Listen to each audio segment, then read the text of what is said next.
La République démocratique du Congo, seule ville où Ebanga Kamboula T, donc ce qui Mboule Beti, ville Zaka intacte.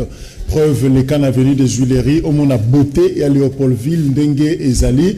Et je crois que là, nous encourageons l'autorité, il y a ville, province à Kinshasa, ça les sous plus pour que Kitoko y a ville et les sous pour continuer parce que Mbou les obéta depuis 3 h du matin, Kino Sikaoyo, Eza, Kokoba, Kuparbola, Aye, sans problème, sans difficulté, Azon Nagé, Netina Film, Serge Makosuela, MCMB, Laurent Fabrice, na pointe sous les mains la régie finale. On a proposé notre 3e numéro il y a une semaine au Breaking News au magistrat au Bazaki nouvellement nommé par Mokonzi Yamboka Félix Tshisekedi bazo prêter serment à Bango en principe lelo mercredi pour Babanda Moussala tracasserie et ça makasi na banzela et ça compliqué vraiment situation makasi je crois que tu as témoignage joana ba message belé ba plainte ya batu pour la tracasserie ya ba policier je crois que on les interpellations et pas bakonzi il y a la police bazako kabiso na tango oyo peut rappeler commandant du camp il y a camp Lufungula colonel India Mituka oyo ezakuna bakanga yango curieusement to moni batu bazako dépiécer Mituka on a bazo longola ba pièce ba image za ba photo eza ngamoko na moni bango na zongi kino esika bazalaki na sololi na bango na tuni balobi adjudant moko nda tindaki bango basa lelo ko wana ça c'est très dangereux eza Mituka batu ba pesi ba bomba peut-être que eza pour des raisons moi controversées salemaki tout ça mais on ne peut pas comme ça ko longola ba pièce ya Mituka ya batu et puis après roko incendie et salami ba Mituka ziki donc c'est maladroit eza malhonnête et tu interpeller commandant du camp colonel India batala situation wana pour que soit bazong c'est la batumi tout que la bango intact nenge kotaki ce qui ba fouti ba douane sur l'état mais que longola ba pièce c'est autre chose sauf l'honnêteté na niveau il y a la police Sapuka Limasi bourgmestre ya Kala il y a commune à Kinshasa puis député provincial élu à commune à Kinshasa sur na bomoité akufi na butu il y a Lelo, je crois que le programme, Tango Kobima Azaki d'ailleurs, président du comité des sages, on a assemblée provinciale, il y a Kinshasa, Mike Mukeba Ipa Kaboli Mawa, Naye depuis prison et Sika Azali Kuna illégalement une semaine de plus. Inhumation, il y a Papa Loufwa, il y a Salah et Kekwafikin. Finalement, toujours battu Papa Oyo. Et l'eau, on y basule na basala na nzoto na ye, basala yango momi, bacha yango na ba pyramide ya égyptien, où l'eau on y un mois, mutu akufi, azo kundamate. Alors, l'État congolais a interpellé le plus haut sommet depuis le président de la République, ministre de la Culture, qui n'en a fait, Papa Batoa Sali, a tiki référence Mounen Nambo Kanabiso et Kekoana Fikin. Alors, à Koufi, je crois que la moindre des choses, à Zapesou n'a besoin bonheur Wanate, Baloukelaye Corbillard, Baloukelaye Cercueil, Bakundaye point barre. Et ça, les sous-sous, les Kamaroben d'ango midi à 14h, parce que, et comme vraiment Soni Makasi, ce qui Ndengwana RDC a émis qu'on aurait ba héros naïe, et c'est très dangereux parce que ça peut démotiver comme ça, Banao, Bazoutan en Académie des Beaux-Arts, parce que, bah, comprendre que Moussala Baosala, et ça, n'ango Pamba, Moutou, Akonomore Bango, Azate. Un paiement, l'agence congolaise y a environnement, qu'on a 9 mois, Batouazo Zombon na bangote, moi ba revendiquer zate parce que ba pexi bango délégation syndicale et ça les maté et puis deuxièmement selon rapport aux yeux bazo banga chef de mission na bango parce que zo intimidé bango moi makasi alors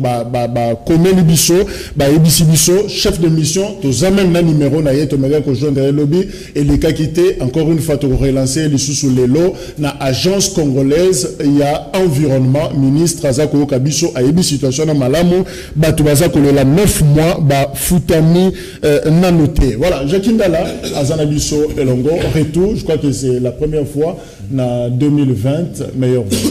Merci, bonne année année de succès. Jacques Ndala coordonnateur, il y a dynamique président national, il y a dynamique à tout président. Mais toujours information moi on débat mieux moi circuler sombi parti le tundula ndundu bononge. Pourquoi tant que ça Moïse et Zaka Yambong pourquoi est-ce que Moïse a leader incarné ba tant ya ba tout monde Atabutumbongo Bon, bazal le na Kabila, bazal million. Au bazal le na Tshisekedi, bazal million. Au bazal le na Fayoul, bazal Jean-Pierre Bemba, bazal million. De Moïse Grand bazal million en bomba, tellement Aïba évidemment ne bolobaka pour appeler Sabat. Non, je crois que le président Moïse est entouré d'un leader aminé Namboka. Il va être conscient, il va comprendre que l'élo na Congo awa, l'homme politique au fait a échoué 60 ans après. On va comprendre que le docteur de l'université, le professeur, le magistrat va échouer. Et que le Congo aujourd'hui a besoin de leadership managérial. Un gars qui a la confiance en interne comme en externe. Et c'est Moïse. S'il a acheté, il a son argent. On a la preuve. Oui, on a mettre tout droit. Un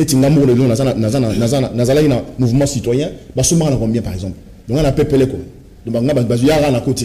voilà, donc, ils ont raconté 1 million de bimi, les leaders qui sont là, le Tundu là, président,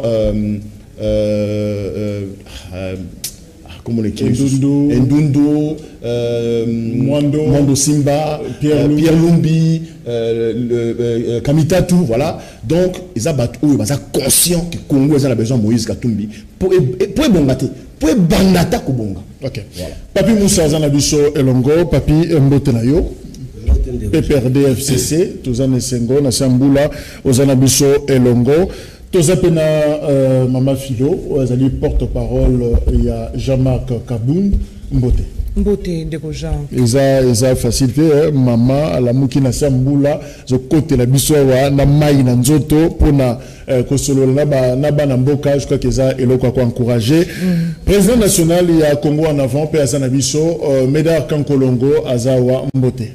Mbote de Jacques mais na comprendre te na présentation na émission o ba konza Kinshasa batika la ko continuer Kinshasa ça bien et ça métaphore ozo seka biso ba totofanda kana Kinshasa na comprendre te yo tangi Wileri na utina Wileri je dis contourner na zo boulevard pona bima boye donc tika ko seka kibana Kinshasa ba kolanda na ko sala métaphore mais je regrette encore pour une fois que to tchaki likeke gouverneur oyo ayaki akobose ne sebiso yumbi me Kinshasa ezana kati ya kokufa oyebi na profiter pour tant que la moins mingité tant que Kinshasa li kokufa il fallait quand même bacha plan moko urbanistique pour teba mais que kobongisa Kinshasa je regrette que même ba député na biso o il fallait basa la motion d'interpellation j'ai l'impression qu'on Congo bila contrôler bango oyoki mission oyo d'abord ndenge na marché à liberté ba mbondio mboza la à la tête na yango asir soir yango bakie ko sala musalate il fallait bagana na DGRK les soso basir soir yango donc les députés ya Kinshasa ba ko sala musalate en entre-temps ba komi ko le kambo ya $15,000 parce que salaire na bango ba na ngobila ke po pema kimia balu batikela ye biye apita bango 15,000 seconde ngobila zongi seli bango lifutika na salaire ya kala batomboki je pense que muni mukanda ko circuler même na ba média en ligne donc Kinshasa soto kebité et l'équipe koleka kimbut bis. Voilà, partie nous dans la commune à Kinshasa, rendre hommage à Sapouté. Ouais, je crois que nous allons commencer aussi par là. Olimbisanga, Olivier Moko, c'est notre ancien bourgmestre.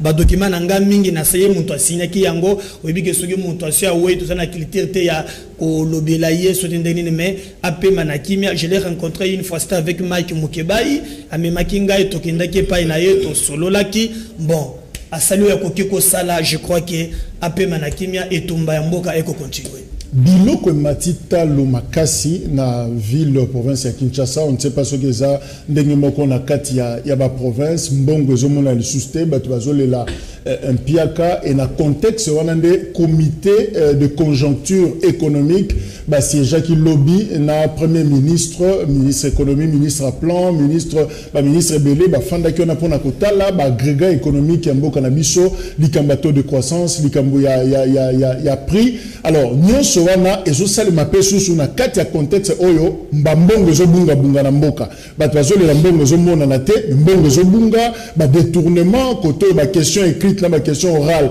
et pas il y a directeur de cabinet, et zoko komama, ba monta minene, et zako bunga, alors yango tonigito étudier ensemble, que veut exactement le peuple congolais, souci à peuple zanin. Est-ce que gouvernement, il y a République démocratique du Congo, bazo kende dans le sens, il y a qu'on rencontrer, bah problème, il y a peuple, il y a un des alliés, réflexion, abisso, et mokonalelo.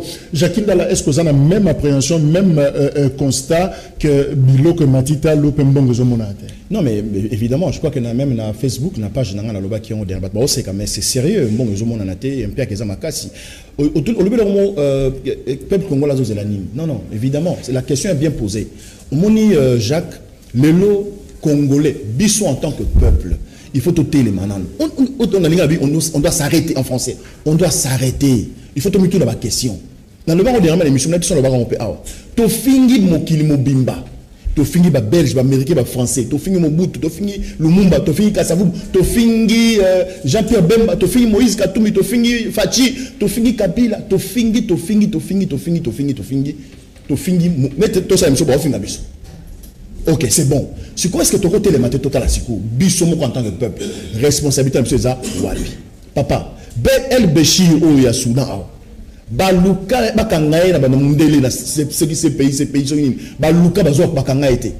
Moukoloka, Lipa et Matap. Lipa. Non, je ne sais pas ce que ça va. Ils ont filmé, tous un solo. Lipa, Kaka, Oyo. Ndelongona, El Béchir, na pouvoir. Les gens Bakangaï, dans la prison. Lipa, Jampa, Moukati. Non, je ne sais pas si on comprend. Bah, on négocie avec ceux qui battent dans ces pays. Mais voilà. Donc, bis tous peuple moko n'a habité. Mais tous tellement la bassesse. Au fait, les gens qui ont à partir de Mobutu, dirigeants beaucoup dans le sens que tous la peine peuple moko abouti. Au moment où on a le bas, on a un moment Moutouté, on a le peuple. Na boyi kokota na ba détail bateau. Mobutu akbanda système wana nani musée ko tameko tant Kabila ko ya côté sur la carte, c'est le système. Mais yo senga peuple asala nini, parce que comparé on a Soudan bilo de Matitalo, effectivement masanga komela et Matitalo on a 505 mati na opio gagwa saché oyo et matipe. Alors finalement qu'est-ce qu'on doit faire? Peuple asala a réagi, peuple fa tellement au monde autre bara mot d'ordre des athées. Mot d'ordre des conditions au peuple à vivre les lots. Conditions au peuple congolais à vivre les lots, il faut attelement. Congolais à la distraction. Je n'ai évité distraction pour comprendre. Congolais tellement loba du kanisinayo. Au moment où ceux qui te sont dans l'accord, il y a Genève. Quand le président Fachi, le président Vital, va se retirer, va arrêter la signature. Mais le temps un document à sous quand on a été engagement. On est dans ta presse. Bon, le document là, il est banni. Au pro.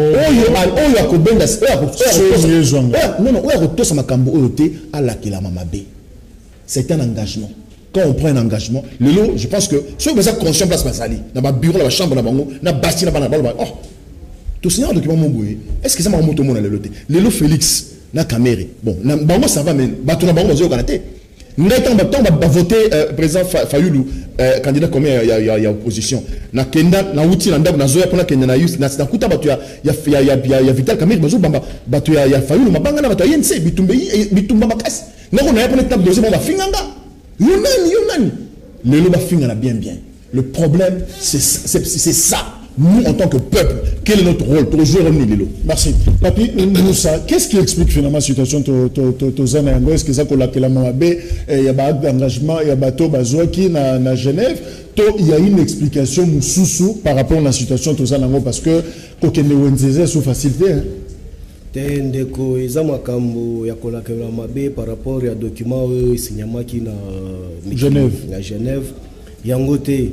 Problème il faut to bango monde to les gars na itando kebui o comprendre que bino boza ba journaliste boyambaka biso bato to ko le kana itando ke koloba ebele pour que to teka intelligence na biso pour que to kinde osala la mboka mais sikasiko soki tozu occasion kozala na ba institution ngo makoki ya kosala capacité à réaliser ba responsabilité na biso ba pesa biso nous sommes incapables les longs de kotolo bango. Il y a une chose qu'on doit quand même relever, et puis tout le belango que non, président de la République, il va accompagner Mabé. Nalobakango chaque jour, ministre de l'économie, il faut qu'on benganaye. Elle a échoué lamentablement. Nous acceptons, on nous a traité tous les mots. On a Kishasa Oyo, Kabila Ndoki, Batunae Bandoki. Nous acceptons. Nous les sorciers, si on était les corbeaux, si les hibous, nous acceptons. Mais les anges qui viennent maintenant au pouvoir, ange qui a trouvé les biscuits qui étaient à 100 francs, aujourd'hui c'est à 300 francs. L'ange qui a trouvé un gobelet d'haricots à 800 francs, aujourd'hui c'est à 3000 francs. L'ange qui a trouvé... Angelou, oh, à Kouti Bidon, ma fout à 25 litres, qui a 45 000, 50 000, aujourd'hui c'est à 80 quelques mille. L'ange, oh, à Kouti Satan, à Banda, au Teka Sak, à Madel, son à 1200, et à 120 $, les lots communes à 220 $. Ndeko. Yebi Sangai, Satan, à Bando, Teka Bazoka, 50 francs, les lots Satan, à Lite, mais Bazoka, et Kosomba, 100 francs. 150 francs. Mais si Kasiko, Yahweh, Alika Kayema, Satan, and Dako, Sabatuba, Matsatal. Biso yango to alikoloba ke non éveil ya conscience ya biso ba congolais na ba politiciens ça doit être à l'auteur. Biso eloko ko boma biso mingi ezanini orgueil. Bon lokolanga na zakandala ba iba kinga depuis kala ba période moko mwa buya tala kaka pembeni ya musada mais lelo naza wana tala ka ifo basala bilo. Mais non! Biso to a besoin de ndala ra wana ala qui s'abisso expérience naïe a prouvé oui même s'il est de l'opposition on applaudit parce que ma déféré au kita et vous allez la majorité va aller en monter biso nyoso tout au damé en mais ça gouvernance na bino en tant qu'allié comment est-ce que bino besoin expliquer situation parce que de toute façon peuple azo na biso thème o bangonde basengi yango bazo kansala. Alors, tant que je le bas, Fandi na Samboula, parce que déjà, Namboula, Kobi Mezarapasi, je vais expliquer dans mes amis. Chaque jour que non, l'immoralité, il faut y la classe politique. Même si on a FCC, même si tu es de mon parti PPRD, quand tu es immoral, on a immoral, place na égalité. Problème est Zanini. Le président actuel de la République, Félix Tshilombo, a la chance parce qu'à Kouti déjà pouvoir les organiser comme Saada Kabila Tika. C'est différent avec lui, mais le problème c'est quoi? L'accompagnement. Batou. Mais ce côté la capacité à Batou, on va accompagner le ministère Rwanda. C'est de n'importe quoi. Merci. Il y a un monde de toi ali kolobaboye. Tobele laki. Makamba ba so de mouton na banzela batu ba iba ki bambongo. Batu ba ko accompagner chef te batu ba yo ka kité. Mais siko yo awa. On m'a dit qu'on donne des Jean-Marc Kabunda surtout qui n'a pas eu na Kabuya bangwa na kibili kibi bangwa na baso de mouton. Merci. On m'a dit qu'on y a d'autres là. Ba ministre wana même si ça FCC. Benga na ba. Merci.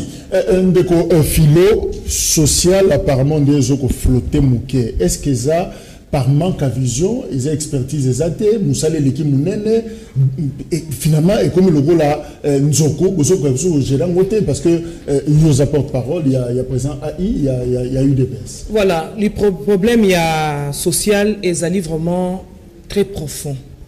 Parce que, tokoki ko zwali kambukaka na bandélité, faut que ça la obabengaka arbre de causalité. Otoye kolangana yo la communication. Qu'est-ce qui amène aujourd'hui que le pays est à la plongée dans la pauvreté la plus criante au Tozanangolelo?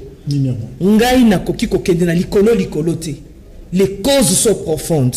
To bandi na bato basala ki 18 ans na pouvoir. Est-ce que basala ki politique malamu ya social pour na mboka oyo? Et loko liboso ba yela biso na matata mponyo. Na gouvernement, il y a na président na bango ya kala, Joseph Kabila Zakini. La révolution de la modernité. Pendant que le peuple congolais a bandi ko le lanzala depuis kala. Ba koti ko kosa makambo ya batu ba lelo. Boni bo simisa so ba touche to yebi place to uti na ngote. Nani abungi likambu ya révolution de modernité na Kinshasa oyo, to na Congo oyo. Est-ce que le peuple congolais a besoin d'abord ya kolia? Toi, qui a besoin, bon bongise la ville, bon salé la banzela. Parce que bango va se justifier que ba lobby pour bozo biloko, ba dessert agricole salama, biloko utalamboka, il faut banzela. Nana yebisa ki bango ango. Est-ce que Moli? Et puis batoyo, yoka na soke na ba bimi. Moli mon côté binote, binope bozo. Et côté biso jamais biso tozo lobake ezali na ba cause moko nazongi na arbre ya causalité. et Bandeli. Et qu'est-ce qui a provoqué aujourd'hui la crise? Rapidement. Donc, on a le baquet. Ce qui est poni, animateur, il y a égalité. Tout le monde ne peut pas être ministre et affaires sociales. Pas tout le monde. Mais l'histoire, comme Nazaki na parti politique, Philomène Nazaki très bruyante. Bon, là, tout ça, Kabola gâteau, tout ça, Yozua social. Non. Dans le pays où ils allaient expérimenter, qui on doit mettre à la place qu'il faut. Tout ça, c'est la cause réelle. Tout ça, il y a pas à pambater. On tient la communication de quoi Lambert Mende. On n'y a pas ça, pour battre le bazole là. Bazole là, pamba, parce que ça la communication, c'est un criminologue. On tient la communication. Aux autres, c'est la ligne. Batubaso quand ça le coup là que non, à ça qui nous sera bien et pas mais Aïnissa Joseph et pas pour la communication. Voilà l'arbre de causalité. Biloko nyo sotuana, Tshisekedi lelo aya kutia on a pouvoir. Voilà que ba yesus ko rendre yé mauvais service na kolobango bien toi na télévision. Il y a que pesa yé projet, il y a saut des moutons. Est-ce que c'était une priorité? C'est mon parti, je dois décrier ça. Oh mais non, tant que directeur de cabinet, projet il faut y prioritaire. Voilà, c'est une erreur pour moi. Je le dis et je regarde la caméra. Oui, les sauts moutons, ce n'était pas une urgence. L'urgence, c'était de payer correctement la fonction publique. Qu'on fout tabac bien, qu'on fout tabac bien, Mboka est en parce que Mboka est côté na saut des moutons. Et ça m'a na poche enveloppe salariale là-bas. C'est qui le problème en réalité? Est-ce que il y a un problème, il y a manque à vision? Finalement, nous avons la gratuité enseignement, nous avons la basse de moutons, nous avons la biloko et zo salema, mais les boumou, ils ont moins complications na kati. Batu al femme atana quoi mais la moi bière na moi sucré na prix mati mbonga za ngozo ezo kokate ba un paiement makambe belé. Au fait, yo en tant que politique, en tant qu'acteur politique, oso expliquer phénomène le peuple souffre. Oso expliquer on est. Nako banda d'abord nako PSMP moi classement na likambo Jakinda la lobiawa, moi je pense que j'ai beaucoup de respect na combat na mais quand il parle par exemple que non akobanda kotanga batu te me batu nde babomi mboka oyo donc so tangi bangote je sais pas to sala combat ndenge nini parce que faut juko kabola soki muntu aza na affaire privée aza na boutique na ye asala wa yalingi to kotanga yete mais quand on vous donne une responsabilité okomi ko gérer mukita ya bayimboka je rappelle que to doser bien pour te battre la voisinage. Voilà, alors donc nankita bayimboka okolo bateke muntu kotanga yete na pese exemple. Banani baye na programme ya 100 jours. Nana la qui coordonnateur na yango. Bani. Moi je vis dans la commune de Kinshasa. Bon tu connais la Croix Rouge sans mboule bête au collecté. Mais il y a quelqu'un qui a décaissé l'argent pour ça. N'attendez pourquoi? Donc ouais c'est la gaba faut débat batu yiba ka mbongo ya mboka, bali soko bata on les débat personne yoko yiba mbongo te to tanga yote. Ça c'est Dédé no qui papi musa zolo ba oh non nous ont traité de Satan. Mais mon frère, ce n'est pas nous, c'est Kabila lui-même qui a montré que vous avez Satan. Toujours qu'il nous a montré que vous avez volé 15 milliards. Le budget est 4 milliards. Mais vous voyez 15 milliards. C'est grave. Vous prenez les 4 fois le budget à Congo et quand tu as na poche, Nabino. Satan. Kabila c'est l'anga banquette. Le jour le mec il a 4 milliards mais bango besoin il a 15 millions il prend 4 fois le DJ à Congo. Est-ce que à part vous avez Satan il a utilisé les mots oh yambala muyangwana faut aller à Satan. Mais madame vous pose une question oh et puis le week-end vous avez Satan oh tu serais dans contact mboka stable ya wapi mbongo ya RV ya kendaka wapi ya go pass vous avez tout volé. Vous avez pris l'argent par exemple oh ya Bukangalonzo sur des millions des centaines de dollars et kende wapi Transco en faillite et qu'il y a quoi. Donc il faut parler de que non à Kotamboka stable, à Kotamboka stable. Moi je crois que j'ai même appris que même Mbongo y a régi des eaux et bandé kokota la libenga ya batu. Vous avez laissé le pays par terre. Mais là où je ne suis pas d'accord avec madame a posé Moutona lobby, il faut que na Moussissa. Opposer Moutona bien maman, mais Moussissa ya mboko yota e bandalinde corruption. Des places Jacques réponse ezali yango wana. Mboka na biso etondankita. Toza na ba richesse belé, mais cet argent est détourné par bato oyo baye kokamba mboka na biso. Quand Tshisekedi aye, à ça là que l'Assemblée pour élever que non, je vais te contre la corruption. Le lobby, aux anenzela ya solo. Mais Mikolo Oumelete, alors qu'il va accroître ça va congolais ba millionnaire. Kaka bato ya cabinet na ye bazu 15 millions. 15 millions. Est-ce que tu peux t'imaginer avec 1 million de dollars mais bantu bazo 15 millions. Pile le Florika banque no biresma kende kopema kenda koteya. Depuis le bato le bela yangote, ba fongole ba enquête. Koloba bakabola 15 millions lokola ngoba ndeko ekopesa nga passe tala ba négociateur mibale ozui Jean-Marc ozui Baudouin Mai baso ba tête de fiche na ba négociation trafi na bango ko kamwa ngai na bisoki mokolo bandeko changa tembe na lekeki na kabambar lobby na kende kini 24 viré kaka place wana papa tala bakobuka ta 6 parcelles. Manzanza pata ya kanate ya sika bako contourner na église station non et baba lobi bol ya bien mayo yo bana na bambaro na loba la semaine passée c'est kaga na virage ya lokate même na ngambo casino zo Jean-Marc porte-parole ya Zao qui t'explique maintenant kikabo ce qui se passe là-bas. Regardez maintenant jusqu'à ba combattant bayo ba mipesa ba musu ba tigela ba katana maboko pona combat wana ya tigela kaka na moto na ye atikele kaka zana sans état kolia milling ba ko 2023 ba tendele sous liboso. C'est regrettable. Nous avons cru que Bokonzo et Koya pour lutter contre la corruption. Mon congé pour réussir lutter contre la corruption. Au Yibi, au Kangami, Yeba que Boka et Tomba. Chacun dans le peuple d'abord. Tout ça n'a pas de pour réagir à propos Baninga. Je crois que le toujours. Papi, bien il perdre boya na TV FCC quand pour courageux. Solo parce que vous avez le courage. Non, moi, tu sais, quand je parle, c'est autre chose. Écoute, et ça n'a pas si. Les gens qui va défendre Kabila. Bon, ça, c'est Kabila, on se soupe normalement. Et mon pays, tant que ça distrait, tous les années. Logiquement, M. Kabila Kabangi, président de la République, honoraire. Il fallait que Bissakana, Azu Mama Olive, Azu Bana, Baké va attendre à Dubaï. Bakata na village naïe à s'effacer logiquement. Je dis logiquement à s'effacer penza à tirer fati pouvoir après ça qui est même dans l'assemblée nous sommes si fati travail. Mon frère travaille. Nous doit savoir kangaye comme le dit mon frère. N'a pas sur mon déroger beaucoup de travailler. Et peut-être on a pas comme ça c'est l'intention aux zones évidemment. N'a pas 2022 nous commençons à bon à PPRD bo yibi mo belé bo bandia to ça pas nous. Tout le monde attend l'entrée aéroport on a paf. Le retour du Raïs. Vous avez la télévision, la télé 50 des alliés, Kabila, bientôt le retour du Raïs. Vous se mobilisez, vous pouvez tout le monde envoyer Kabila en aéroport, à ça les rentrées politiques, peut-être pour position en 2023. Vous commettez beaucoup d'erreurs. Kabila a laissé ce pays en faillite. Et dans 5 ans, Tshisekedi ne fera absolument rien. Pourquoi vous êtes donc conseiller en tant que position républicaine, excellence monsieur le président, vous avez déjà un pouvoir. Peuple a la yo. Peuple a la UDPS.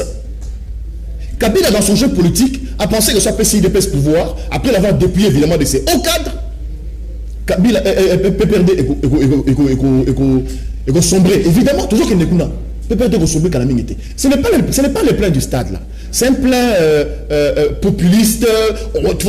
Sinon, aujourd'hui, moi je me pose une question. Pour que le peuple vive. Est-ce que peut-être que je suis fou, peut-être que je suis malade, peut-être que je ne suis pas intelligent. Mais si le président de la République prend aujourd'hui une ordonnance, il dit désormais, à partir de telle date, pendant 1 année ou 2 ans, tout ce qui est comme produit de première nécessité au peuple aliaque. Parce que l'habitude, on va donner tout le monde va passer à Narawap. On va laisser passer à des gens qui Narawap. On va plaquer, on va passer à Narawap. Mais si le président pense que. 120 000, il y a une division de transport. Mais si le président dit aujourd'hui, ok, ça va. Dans l'Ingi, il y a Ofida, DGDA. Et comme on a mis ça à Congolais. C'est une idée comme ça que je prends. Je me dis, le président Félix dit, oh, à partir de telle date, canalisation. Non. Tous les produits de première nécessité. Quand tu es un peu dit, il y a Soso, Semoule, tout ce que tu lui as, dentifrice, patanine, tout ce que tu sais là, parce que tout vient de l'extérieur. Il faut ta douane. C'est bon, je sais pas si c'est pas possible, et c'est le matin. Et puis il faut ta douane. Merci. Je pense que non, je pense que Congolais a collé un bon dans la Messanaï. Ok. Mais papi, c'est une proposition. Na niveau na bino, alors par où commencer? Est-ce que tu peux comprendre la situation où il y a marché et Zali une complication, bah tu vas faire échouer Félix, va compliquer un sabotage ou effectivement il y a une explication aux Zamoussou. J'insiste beaucoup, bino boza ba lié. Donc quelque part, vous voyez la vérité makambo eza koleka. Est-ce que vous avez une défaillance il y a gouvernement Sylvestre Ilungande, il faut ba longwa parce que ciblé mutumoko de ba osala musalate où la complication vient d'ailleurs. Non, ndeko na lobi mutumoko te. Ceux qui ba ali bango molongo pour ba exécuter logo na so il faut ba kende. Mais il faut expliquer la clarté des choses. Le problème est ça que au moment où le colon de Konanga Jackie a outu kolobaki non problème à ordonnance, c'est une proposition. Mouzel l'avait fait aussi. Et les cas c'est faisable. Ouais. Mais aussi proposition d'un niveau ce tangi le responsabilité qui relève la compétence à ministère il y a budget. Il y a cette probation, il y a proposition d'un niveau, il y a dédouanement pour que décret et salement pour que le connaisse ça c'est faisable. Tant qu'il n'y a pas les gens qui inspirent au cabinet, il ne peut jamais se faire. Voilà. Nalingi n'a expliqué ndekonangai maman ya IDPS. Elle vient maintenant de l'IDPS parce qu'avec membre na biso FCC. A katisi les kambala mo va se retrouver chez maître nageur. A comment nager balamo na IDPS. Ndaba tu bazo nager bango ba grand nageur. Lelo il faut asinga susu kabila. Mais si elle marche, elle roule. Non, affinité. On n'insulte pas. Non, je ne dis pas qu'on donc on va critiquer dans le mauvais sens. Évidemment. Ok, je retire. Qu'on critiquer dans le mauvais sens. Madame, je voulais vous expliquer ceci. Naï Nazaraka, l'un des cadres Oyo, Azarana va complaisance. Ozaï moral, parmi les immoraux, vous l'êtes. N'a pas soutenir la moté. Nous avons besoin que Mboga n'a besoin qu'il délibousse. Au toucher pour moi, et soni na batuba kolanda biso ba biki non porte-parole ya maître nageur a nager na mopepe. Olobi ke non muto ko sala communication les lois les ki lamber mendo. Moi ke yenda sala communication te akosa ka biso ya sala communication. Yebisa muto les lois ali na pouvoir muto sala communication. Toutes les actions gouvernementales menées par le président de la République qui est patron de la République a communiqué nini. Ndeko Jackie Ndala yo oza na pouvoir te ola na opposition ba action nyonso tu na biso to osa na gouvernement oyebi yango na ya communiquer o yango bo c'est l'action morota ah voilà ezali même dans la communication ko communiquer te et puis dans la eka papi ba ko comparer papi ba ko comparer na mende na muto ali lelo ezaka lelo ozui mona primaire na muto ali na indikine ya monde tokende sikoyo. Madame Alobi Makambo, il y a 18 ans Tobomi. Ah, madame, Tondini, Tobomi. Mais on a fait preuve à Kotika Makambo, beaucoup vivre les lots. Oh, yo, Bika qui n'a cabinet avec Angoudia. La précision locomoko. Tant que il y a blocage quelque part, certaines sources, informations, comme la biso, par exemple, Moko, Pio. Balobin Pio dit Lelo. Mutazo bendengo eza maman première dame yakala. Ils se sont tous appropriés. Est-ce que il y a des bloqués ça sabotage? Voilà, c'est là expliquer on déco. Bon, toi tu as la hypothèse. Donc cela veut dire que tout d'abord sur le plan des droits, aucune loi qui dit que non ex-première dame à cause de la commerce. Elle a le droit. Mais mon cher, Jackie a proposé ici que non, on peut faire l'ordonnance. Ministre de l'économie, dans ses attributions, il relève de sa compétence. Il y a même dans l'alimentation, c'est ça son rôle. Et les inspecteurs ou l'État pour foutre à Kabango, Misolo et Belé, c'est ça leur rôle. Problème à l'économie, c'est quoi? Demandez aux économistes. Problème c'est passé qu'à un niveau il y a pas prix. Pas autre importation, nous n'avons pas de problème d'importation. Problème est un des problèmes à bas prix. Mais bah membre d'expert à cabinet économie, bah au salami. Il y a un des toiles koloba, au moins il est là, bah juriste va tirer na budget. Alors on peut ce chiffre mimi, contradiction à one donc on rejoindre Ngai. Il y a un des tozo qui est là. Pour expliquer bah où, il y a maître nageur. Alobi boye ke no biso togo mamboka. El biso to ando sala 5 chantiers, ba boye togolian zelati. les lots sont moto yato qui s'envoie à pompage achema de solandembi bali aya. Merci. Maman Philo, est-ce que quelque part, aux hommes que vous êtes pris au piège le peuple d'abord? Parce que, s'il vous plaît, réalité sur terrain, EZO peut s'habituer pour encourager tes bateaux, balingali sur ce slogan, le peuple d'abord, EZO monanate. Et le premier Zozanga Félix, c'est qu'il y a par exemple idée Oyo, Jacqueline Dalapessi, va ordonner que taxe de susté doit mesater pour Nabilo Kognonso. Azou par exemple, première nécessité, privatisation wana biloko ya kolia et comme na maboko batou, bazongi sayango finalement na circuit normal pour que biloko kite. Et Zozanga pragmatisme Zozanga pona. Voilà, Nazali, merci mingi pour la question. Na kozongi na ko répondre en na souka, balobi tang ba attaquer zong ça na attaque. Donc, coup sur coup, si quoi. Heureusement, voilà. Nous allons répondre, peuple, ceux qui ont ezali énième fois, na rolembaté. Nga Philomène Toulo la mbongo kachala. Mukwa kalonji mkodi la. Nazali, mwana ya idepes. Batuna histoire. Bakotuna, ngai papa na ngai komone lukusa menda pionnier. Famille n'a mobimba UDPS. Hier na yebité mukola le 16 février oyo ba chrétien ba tambolaki soka zaki na nzela. Philomène azalaki na marche wana.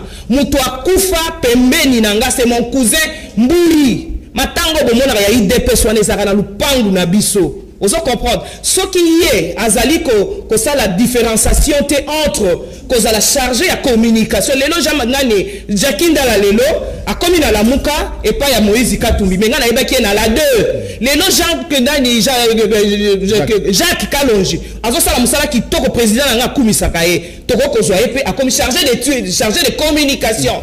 Ça n'a rien à voir avec son parti politique. Non. Mais oui, oui, ça bien. Expérience d'expertise. Ce que ça moi na maïle, moi na maïle, ga filo na maïle makasi. Voilà pourquoi. Non, na ça makambo belé na oloba pardon, ba lobi ebelé. Yango na moni ngai na vanda na budget depuis 2013 ba longolanga te pour maïle. Voilà, na zo loba on a répété, on a ko répéter kango. Akele pas kangudia, atuna so ka ça na carte. Oui, à sa patron et je te dis qu'il a même très bien travaillé, Kangoudia. Vraiment, je te dis. Donc, les journalistes, le travail m'appelle partout. Moi, les qui répondent. Il y a mis Balé, il y a Jean-Marc Kabounde à Tongi Bandak, mais moi, ça m'étonne. Qui a dit ça? Président, vice-président de l'Assemblée nationale. À cause d'un salaire, ce qu'on a organisé, tous organisé. Parce que nous avons ma pangue. On va diriger débat, s'il vous plaît. Nous avons ma pangue, nous avons ma pangue, nous avons Jacqueline Dala, nous avons le Banabino. Nous avons miracle. Les lots sont plus de 10 ma pangue. Organisation. Jean-Marc Kaboun, nous avons géré. Portefeuille. Pour que nous avons les lots.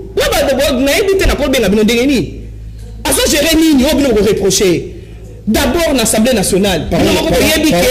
L'Assemblée nationale, la difficulté. Merci pour la mise au point. La mise au point, oui, nous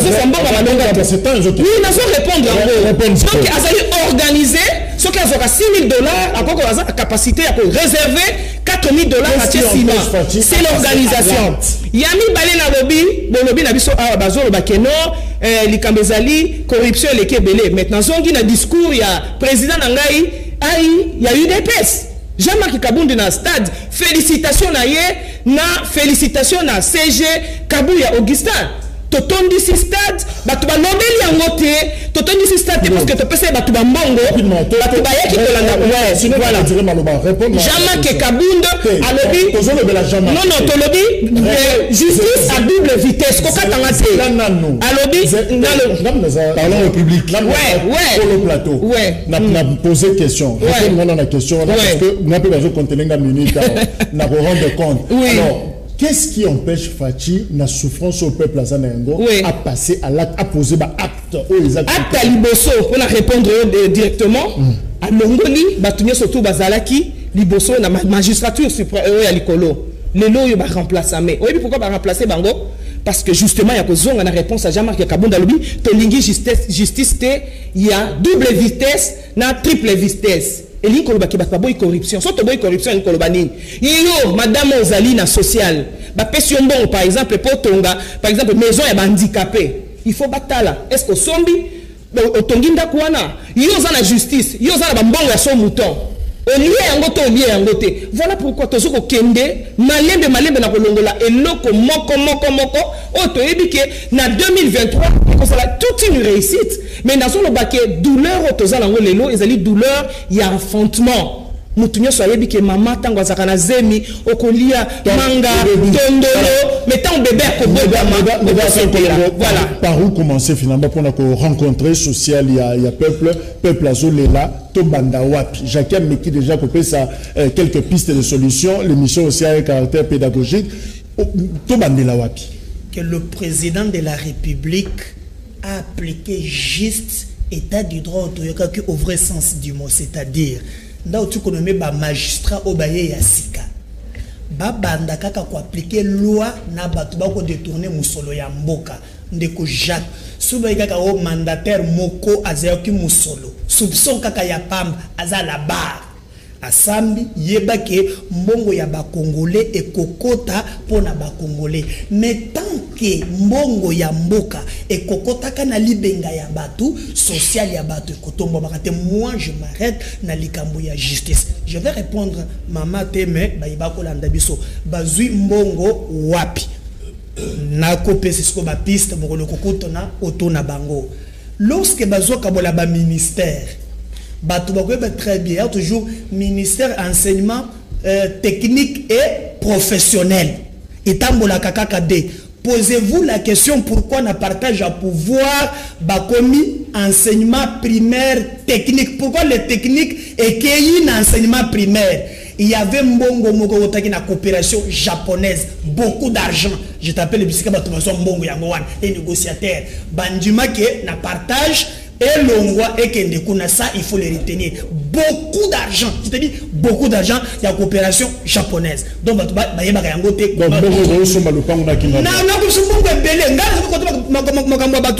puis il y a Mibale, Zela na Kousanio.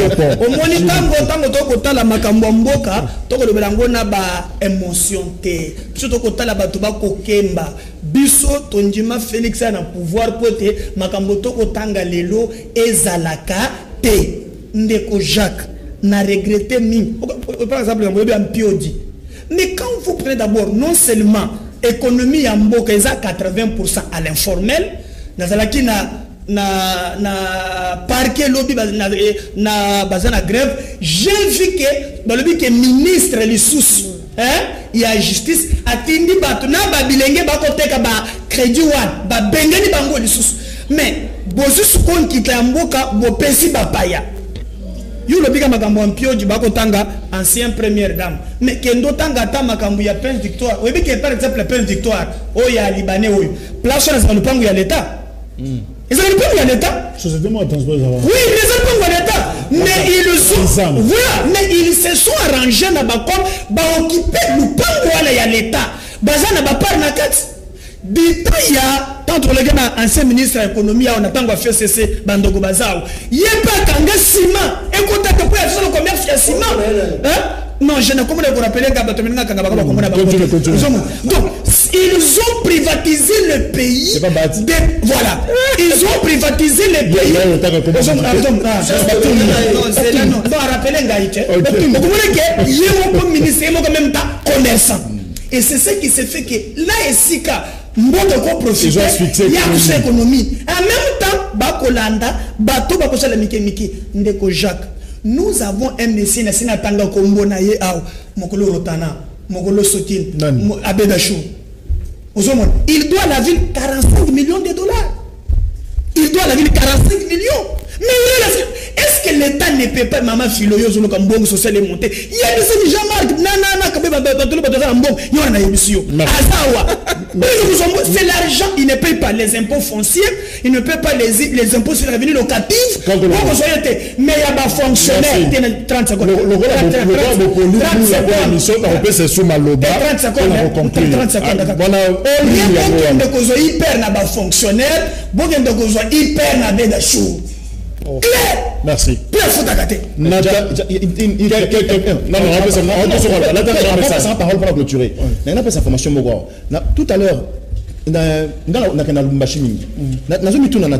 les économistes ou ministres de l'économie, qu'est-ce qui fait que dans le Lubumbashi, 1 litre d'essence est à $1? Ah, $2 et demi. Qu'est-ce qui fait? Jacques Ndala, il faut un spécialiste. Au moins, le ministère, bah, pèse ça quand n'importe qui t'es. Il y a un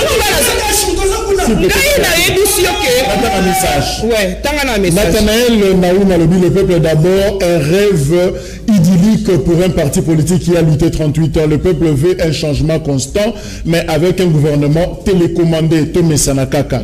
Christelle Mayanga, le peuple veut tout simplement l'amélioration de la situation sociale. Avec Kabila, c'était le route d'abord, et avec Fachi, c'est le peuple d'abord, et le peuple meurt toujours de faim, ça fait mal. Robin Mukenge, économie à Mboka, Esabiente, donc il est demandé au ministre de l'économie de démissionner. Voilà. Belepei Kwete, Félix Tshisekedi est venu avec le slogan le peuple d'abord, alors que sur le terrain, c'est le ventre d'abord. Salem Mokoukelemena, le peuple veut la démission du président de la République et son gouvernement. Nathan Pezo, nous avons levé l'option pour le changement aux élections. Ce que nous vivons actuellement, c'est pire qu'avant le peuple. Le peuple veut le changement. Gali Molimas, le peuple d'abord, est absurde. Elgue Longri, un bref changement côté social, vu les prix sur le marché, d'autres familles risquent de ne plus rien manger ou acheter. Ardi Bindanda, la priorité du peuple congolais est d'améliorer ses conditions, mais avec ce qui se passe actuellement en RDC, j'ai l'impression que le mandat peut se terminer sans qu'on améliore la vie sociale du peuple. Avant Kabila, c'est pire qu'après Kabila. Jacques Ndala, conclusion. Ouais, je pense que le lot, tant que ça va dire, les gens ont compris. Surtout le Moli, prise de position partisane. De quoi IDPS, de quoi Congo en avant, de quoi PPRD, FCC, de quoi Yalamuka, Ensemble pour la République. Tout le monde a que le lot, tout le monde quitte. La résultante, il y a une élection, il y a 2018. La conséquence d'un mot, les autres vivre les lots. Les Congolais ont voté pour un changement. Mais le changement, ça limité. Kabila, la manœuvre, a contourné volonté à peuple, a imposé, le président Félix Tshisekedi, a imposé aux Congolais Parlement et vous travaillez pour le peuple, mais pour naïe. Parce qu'il y a des gens qui sont aujourd'hui dans l'Assemblée nationale. Rapidement, non. Mais je termine. Ils sont redevables. Donc, on n'a pas eu des élections en 2018. Le pouvoir qui existe aujourd'hui, c'est un pouvoir, il y a un arrangement particulier entre Kabila et Tshisekedi. Alors, toujours en 2023, Bisso Tozali dynamique à tout le président. Batata Bandeko, Ngonga Ekoki, il y a yo, Mwana Congo, Oyeba, Nini, Lobi Noezali. Il y a un Bisso Tolobi, Benga Bisso, na numéro na Bisso, 99 99 11 011, 99 99 11 011, Tozali Kosala Bitumba Oyo, t'es na 2023, Ndeko Katumbe za pouvoir na mboka Oyo, pour diriger Yango, na limemia pe na boke Bisso. Bayo ju siège na Willery. Merci, tout ça na Willery. Papi Moussa, un mot. C'est pas une déjà ça déjà campagne to comprendre. Merci. Bien sûr. Eza na ngoma kama ndeko. Moni kenga no bala za mutaba sentiment te. Wali muyibi. Ndeko Patrice Mungo Musoko alobaki no ezaka différent so muto ayibi bitabe mwana bala avec muyibi. So biso ba politicien to yibi au détournement. Te ndeko. Il faut tozo nisa makamone ezali. Omoni lelo Maman nanga